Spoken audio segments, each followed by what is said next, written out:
নমস্কার। আমরা শুরু করেছি দশম শ্রেণীর ত্রিকোণমিতি, অর্থাৎ আমরা অধ্যায়গতভাবে যদি দেখি তাহলে অধ্যায় 23, কিন্তু ত্রিকোণমিতির দ্বিতীয় অধ্যায়। ওই ত্রিকোণমিতি দ্বিতীয় অধ্যায়ের উপর আমার তৃতীয় ক্লাস, তাই ক্লাসটির নাম দিয়েছি ত্রিকোণমিতি 2.3। এই অধ্যায়ে আমরা কি জেনেছি না, 6টি ত্রিকোণমিতিক যে অনুপাত সেই সম্পর্কে কি জেনেছি।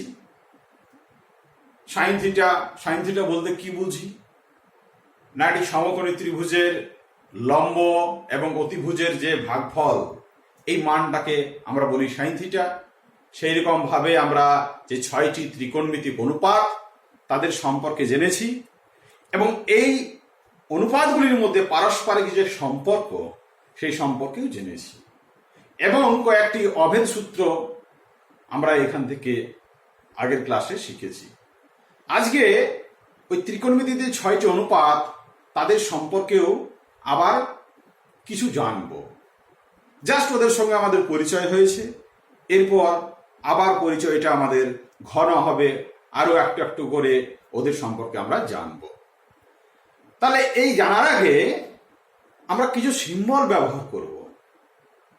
তো প্রিয় ছাত্রছাত্রী, গণিত এমন একটা বিষয় যেখানে সিম্বল বা চিহ্ন একটি গুরুত্বপূর্ণ বিষয়। চিহ্নের তাৎপর্য যদি আমরা না বুঝতে পারি, না সঠিকভাবে যদি অনুধাবন না করতে পারি, তাহলে কিন্তু অঙ্ক বোঝা হয় না, অঙ্ক বোঝা হয়ে দাঁড়ায়। তাই প্রথমেই আমি একটা ছোট্ট গল্প তোমাদের শোনাই। এই লকডাউন অবস্থায় সমস্ত মানুষজন গৃহবন্দী আছেন। যাই হোক, নচিকেতার সেই গানটি আমাদের মনে রাখতে হবে, পৃথিবী আবার শান্ত হবে, কোনো অসুবিধা নাই, সবাই আমরা স্বাভাবিক অবস্থায় ফিরে আসব। তাই ছোট একটা গল্প বলি।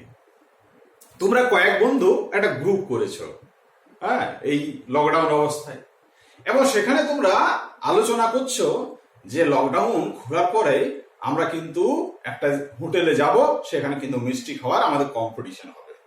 এইভাবে তোমরা বাড়িতে চ্যাটিং করছো। হ্যাঁ, তাহলে দেখো তোমাদের বন্ধুগুলির নাম দিয়েছি আমি কি না, রাম, রহিম, পিটার এবং রূপসা, এই 4 জন বন্ধু। তারা মিষ্টি খাওয়ার কম্পিটিশন করবে। তো তারা বলছে, দেখো ভাই, আমরা মিষ্টি খাওয়ার কথা বলছি এখন, কিন্তু আমরা কে কটা মিষ্টি খাবো সেটা কিন্তু এখনই আমাদের ঠিক করে নিতে হবে। তো রাম কি বলছে? রাম বলছে যে 10টির বেশি আর 25টির কম মিষ্টি খাবো। তো এত বড় যে আমাদের বাক্য, সেই বাক্যটিকে আমরা চিহ্নের সাহায্যে খুব ছোট করে লিখতে পারি। কেমন? যদি রামের মিষ্টি খাওয়ার সংখ্যা x ধরে নিই। x কেন? কারণ x একটা আমরা চলরাশি জানি। x এর আমরা কোনো পার্টিকুলার মান এখন বলছি না, x এর যে কোনো মান হতে পারে। কিন্তু এইখানে কি না, x এর এমন একটি মান যে 10-এর চেয়ে বেশি, 25-এর কম। এই যে চিহ্ন, এই চিহ্নটা কি পড়বে তোমরা? 10 less than x less than 25। অর্থাৎ এই কথাটির মানে রামের মিষ্টি খাওয়ার সংখ্যা সেটি 10-এর থেকে বেশি হবে, কিন্তু 25-এর থেকে কম হবে। 10টাও খাবে না, আবার 25টাও খাবে না, কিন্তু 10-এর চেয়ে বেশি খাবে, 25-এর চেয়ে কম খাবে। আবার তাদেরই বন্ধু রহিম, সে কি বলেছে না, রহিম বলেছে আমি 10টি বা তার বেশি, কিন্তু 25টি বা তার কম। হ্যাঁ, তাহলে ও যে কথাটি বলেছে সেই কথাটি যদি আমরা চিহ্নের সাহায্যে লিখি তাহলে কি হবে? এখানে লিখিনি আমি, তোমরা লিখবে।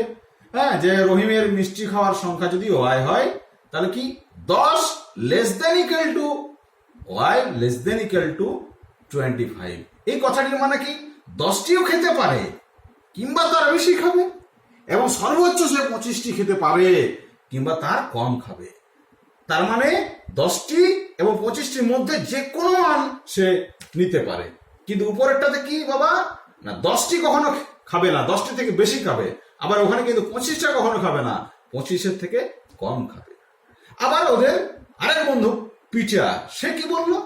সে বলল 10টি বা তার বেশি কিন্তু 25টির কম, অর্থাৎ সে কমপক্ষে 10টি খাবে, হ্যাঁ, কিংবা তার চেয়ে বেশি খাবে, কিংবা 25টার বেশি কিন্তু সে খাবেই না। 25টার বেশি খাওয়ার তো প্রশ্নই ওঠে না, কিন্তু 25টাও সে খাবে না, 25টির কম খাবে।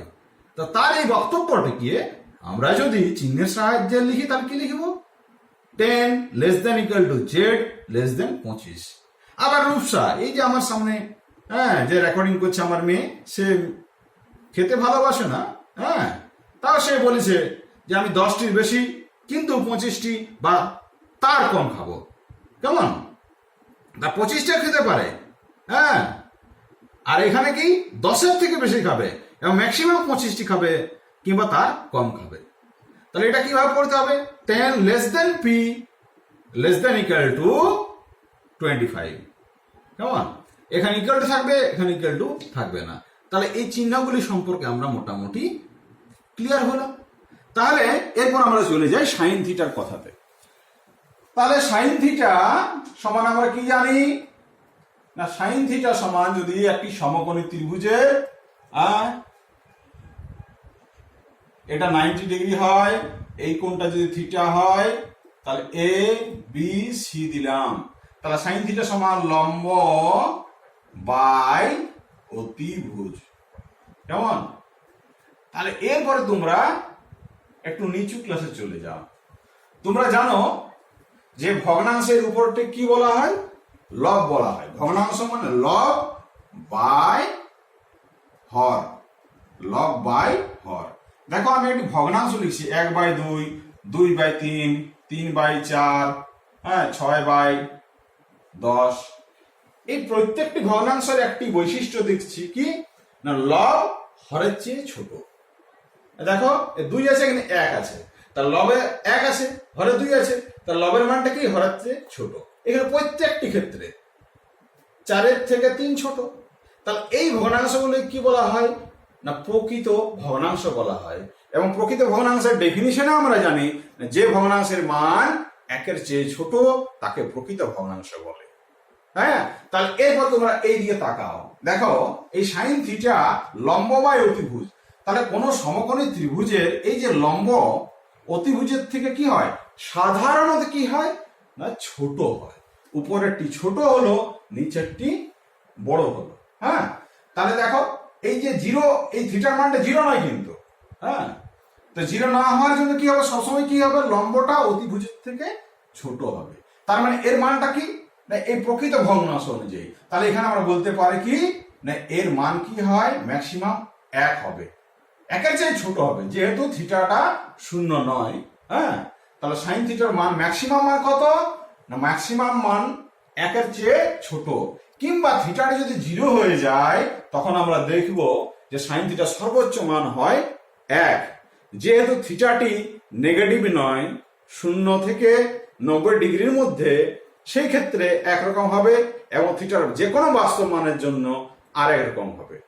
তাহলে সাইন থিটা লম্ব বাই অতিভুজ, সেই রকম ভাবে আমরা কস থিটার কি দেখতে পাবো না? কস থিটা সমান কি সূত্রটা আমাদের? কস থিটা সমান ভূমি বাই অতিভুজ। তাহলে দেখতে পাচ্ছি সাইন থিটার যে কাঠামো, কস থিটার কাঠামোটা অনেকটা একই রকম। তাহলে এখান থেকে আমরা সিদ্ধান্তে পৌঁছাতে পারি যে এর মান 1-এর চেয়ে ছোট যখন থিটা নট ইকুয়াল টু 0।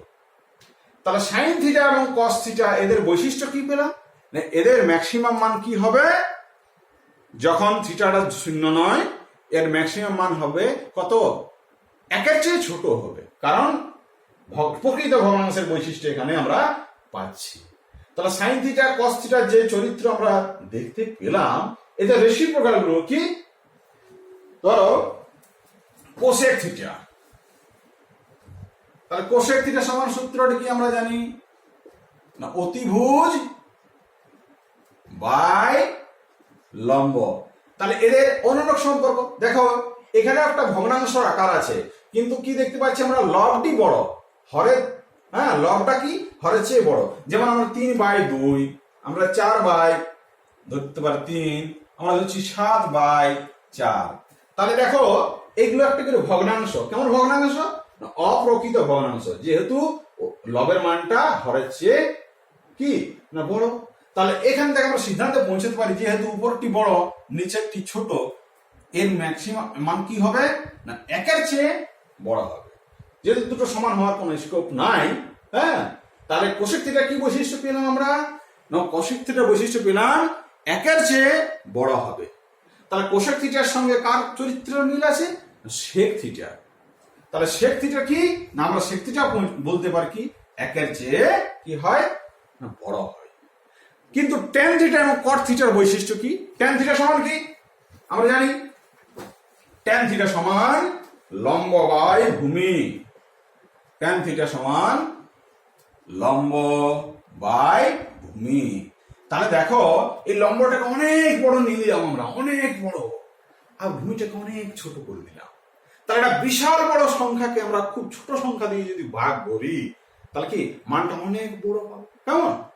আবার পক্ষান্তর কি উপরেরটা অনেক ছোট আবার নিচেরটা বিশাল বড়, তাহলে মানটা কমে যাবে। তাহলে ট্যান থিটা এবং কট থিটার একই বৈশিষ্ট্য পাওয়া যায়। কি রকম না তোমাদের মাধ্যমিক সিলেবাস অনুযায়ী এই থিটাটি যেহেতু বলেছে কি না শূন্য থেকে বড় আর 90 ডিগ্রি ম্যাক্সিমাম, এই ক্ষেত্রে কি হবে না ট্যান থিটা এবং কট থিটার কি বৈশিষ্ট্য পাবে না শূন্য হতে পারে, হ্যাঁ, ট্যান থিটা বা কট থিটা, এবং ম্যাক্সিমাম মান কি হতে পারে না ইনফিনিটি, অসীম। এই অসীম সম্পর্কে তোমরা জানবে পরে। অসীম মানে বিশাল বড় সংখ্যা। অসীম দু রকম হতে পারে, ধনাত্মক দিকে যেমন অসীম থাকে, ঋণাত্মক দিকেও অসীম থাকে। অসীম তোমরা জেনেছো যদি, কারণ তোমরা যখন এই যে সংখ্যা রেখা, তোমরা যখন নিচু ক্লাসে সংখ্যা রেখা করেছো সেখানে কি দেখেছো না 0 1 ডান দিকে, তারপর 2, তারপর 3, এই ডট ডট এরকম তীর চিহ্ন দেওয়া থাকে। এটা মানে কি না এই সংখ্যাটার কোনো সীমা নেই, অসীম। সেইটাকে অসীম কোনো পার্টিকুলার সংখ্যা নয়, এটা একটি ধারণা। তাহলে ধনাত্মক দিকে যেমন অসীম আছে ঋণাত্মক দিকেও কিন্তু অসীম আছে। তাহলে এটা কিভাবে লেখা হয় না ঋণাত্মক অসীম। ওই ধনাত্মক চিহ্নটা না দিলেও হয়, দিলেও বুঝে যায়, আবার না দিলেও হয়। তাহলে এই ট্যান থিটার ক্ষেত্রে কি দেখলাম আমরা সব দিকে ছোট মান পেলাম 0, বড় মান কি পেলাম আমরা একটা ইনফিনিটি মান পেলাম। দেখো এইখানে আমি একটা ছক তৈরি করে দিয়েছি। এই ছক করলে কি হবে তোমাদের মনে রাখতে সুবিধা হবে। দেখো এইটা দেখো, প্রথমেই এখানে ত্রিকোণমিতিক অনুপাত বলে দিয়েছি, sine theta, cos theta, tan theta, cot theta, sec theta, cosec theta. এবং এইখানে কি দেখো এই থিটাটা কি 0 নয়, আবার 90 ডিগ্রি নয়, কিন্তু 0-র চেয়ে বড় এবং 90-এর থেকে ছোট। তখন সাইন থিটার কি বৈশিষ্ট্য পাবে না সবচেয়ে ছোট মান 0, হ্যাঁ, 0-র থেকে বেশি এবং 1-এর থেকে কম, সাইন থিটার চরিত্র এই ক্ষেত্রে। এবং কস থিটার চরিত্র কি সেম চরিত্র, কস থিটার মান 0 থেকে বড় হবে, 1-এর থেকে ছোট হবে। কোন জায়গায় এই জায়গার ক্ষেত্রে। ট্যান থিটা আমি তোমাদের বললাম 0 থেকে বড় এবং কি ইনফিনিটি থেকে ছোট। কট থিটার একই বৈশিষ্ট্য, সেক থিটা 1-এর চেয়ে বড় হবে, কোসেক থিটাও 1-এর চেয়ে বড় হবে। কিন্তু তোমাদের বলা আছে থিটাটা 0 হতে পারে। তাহলে 0 থেকে 90 ডিগ্রি যে কোনো মান যদি গ্রহণ করে তখন কি বৈশিষ্ট্য পাবো, তখন এখানে কিন্তু 0 হতে পারে, সাইন থিটার মান 0 হতে পারে, ম্যাক্সিমাম 1 হতে পারে। তাহলে এখানে কিন্তু এই দুটো মানও গ্রহণ করতে পারে, এইখানে কিন্তু এই দুটো মান গ্রহণ করার কোনো জায়গা নেই, কিংবা তার যে কোনো মাঝে গ্রহণ করতে পারে। কস থিটার একই বৈশিষ্ট্য, ট্যান থিটা কি তখন সবচেয়ে ছোট মান 0, ম্যাক্সিমাম কি ইনফিনিটি। কট থিটারও সেম একই কেস। সেক থিটার কিন্তু মান এখানে 1 হওয়ার সম্ভাবনা আছে, কিংবা তার চেয়ে বেশি হবে। কোসেক থিটারও ম্যাক্সিমাম মান হবে, হ্যাঁ, ম্যাক্সিমাম কত বলা যাবে না, সরি, সব থেকে ছোট মান 1, হ্যাঁ, কিংবা তার চেয়ে বড়। কোন জায়গায় না এই থিটার এই রেস্ট্রিকশন। এরপর তোমরা উঁচু ক্লাসে, হ্যাঁ, ক্লাস 11-এ তোমরা দেখবে এই থিটার কোনো মান মানে তোমাদের কি যে কোনো বাস্তব মানের জন্য কিন্তু সাইন থিটার এই বৈশিষ্ট্যগুলো তোমরা পাবে, তোমরা একবার দেখে নেবে। অর্থাৎ আমি বলে দিই একবার, সাইন থিটার মান -1 থেকে 1-এর মধ্যে হয়, এর ইকুয়াল টু হবে কেমন, কস থিটার মানও সেম একই চরিত্র, -1 থেকে 1, ট্যান থিটা -ইনফিনিটি থেকে +ইনফিনিটি যে কোনো মান গ্রহণ করতে পারে, কট থিটা -ইনফিনিটি থেকে +ইনফিনিটি যে কোনো মান গ্রহণ করতে পারে। সেক থিটার কিন্তু থিটার যে কোনো বাস্তব মানের জন্য 1-এর চেয়ে বড় হবে কিংবা -1-এর চেয়ে ছোট হবে। এবং কোসেক থিটারও একই বৈশিষ্ট্য। দেখবে তোমাদের যখন সূত্রগুলো লিখেছি 6টি পর পর, তারা সাইনের পরে কস এই দুটো পাশাপাশি লিখেছি, সাইন থিটার পরে কস থিটা, কেমন, এবং ট্যান থিটার পর কট থিটা লিখেছি একই কালার দিয়ে, আবার সেক থিটার সঙ্গে কোসেক থিটা লিখেছি। তাহলে কেন লিখেছি আমরা এই ছবিটা দেখব। দেখো সাইন থিটা এবং কস থিটা কি একই রকম বৈশিষ্ট্য, মানে 0 থেকে 1-এর ভিতরে যে কোনো মান গ্রহণ করতে পারে, থিটাটা যখন 0 থেকে 90 এর মধ্যে আর কি। বারবার কিন্তু আমি এই ক্ষেত্রে আলোচনা করছি। ট্যান থিটা কি 0 থেকে ইনফিনিটি যে কোনো মান গ্রহণ করতে পারে। আবার সেক থিটা কি ম্যাক্সিমাম ছোট, সবচেয়ে ছোট মান কি 1 কিংবা তার চেয়ে বেশি। তাহলে দেখো সাইনের সঙ্গে কস এগুলো একটারের সঙ্গে যেন কো একটার থাকে, অভিনেতার সঙ্গে সহ অভিনেতা থাকে, হ্যাঁ, মানে একই রকম বৈশিষ্ট্য আর কি। তো সাইন থিটার সঙ্গে কে না কোসাইন থিটা, সেই এদের একই রকম চরিত্র দেখতে পাওয়া যায়। ট্যান থিটার সঙ্গে কে কট থিটা, কারণ ট্যানজেন্ট থিটার কোট্যানজেন্ট থিটাকে বলে কট থিটা, তাহলে এদের একই বৈশিষ্ট্য। আর সেক থিটা আর কোসেক থিটার একই বৈশিষ্ট্য, কেমন। তাহলে এই ছকের সাহায্যে তোমাদের মনে রাখার চেষ্টা করবে, কেমন। একটু ছবি এঁকে দিলে এটা বুঝতে পারলে তোমরা, তাহলে খুব সহজেই মনে থাকবে। তাহলে এই জিনিসগুলো তোমরা দেখো, খুব ভালো করে রপ্ত করো, হ্যাঁ, বারবার অনুশীলন করো, এদের সম্পর্কে একটু জানো, একটু ভালোবাসো, হ্যাঁ। এর পরের ক্লাসে আমরা অঙ্ক নিয়ে আলোচনা করব, তোমরা ততক্ষণে এগুলো ভালো করে রপ্ত করো, কেমন। বেশ।